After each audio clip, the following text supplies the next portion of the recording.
Alright, as we commemorate the birth of Jesus Christ 2 millennia ago, we offer our testimony of the reality of his matchless life and the infinite virtue of his great atoning sacrifice. None other has had so profound an influence upon all who have lived and will yet live upon the earth.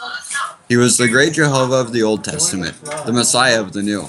Under the direction of his Father, he was the creator of the earth. All things were made by him. Without him there was not anything made which was made. Though sinless, he was baptized to fulfill all righteousness. He went about doing good, yet was despised for it. His gospel was a message of peace and goodwill. He entreated all to follow his example. He walked the roads of Palestine, healing the sick, causing the blind to see, and raising the dead. He taught the truths of eternity, the reality of our premortal existence, and the purpose of our life on earth, and the potential for the sons and daughters of God in the life to come. He instituted this sacrament as a reminder of his great atoning sacrifice.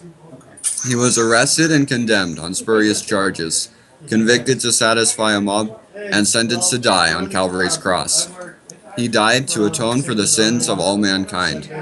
His was a great vicarious gift in behalf of all who would ever live upon the earth.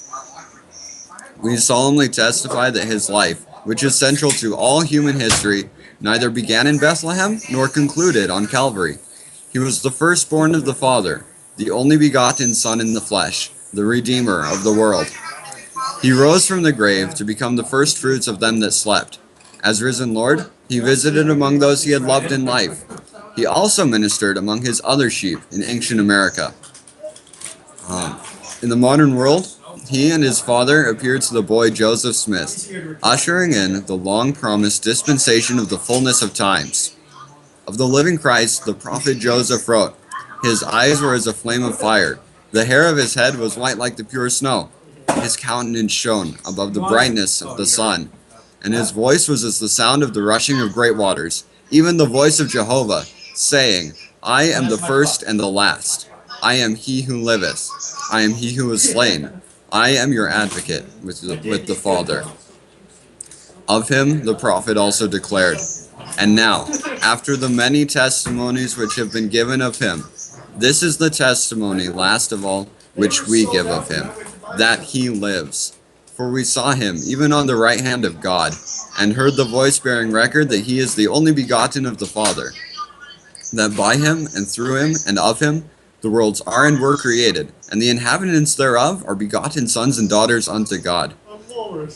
We declare in words of solemnity that his priesthood and his church have been restored upon the earth today, built upon the foundation of apostles and prophets, Jesus Christ himself being the chief cornerstone. We testify that he will someday return to the earth, and the glory of the Lord shall be revealed, and all flesh shall see it together. He will rule as King of kings, and reign as Lord of lords. And every knee shall bend, and every tongue shall speak in worship before him. Each of us will stand to be judged of him according to our works and the desires of our hearts. We bear testimony as his duly ordained apostles that Jesus is the living Christ, the immortal Son of God.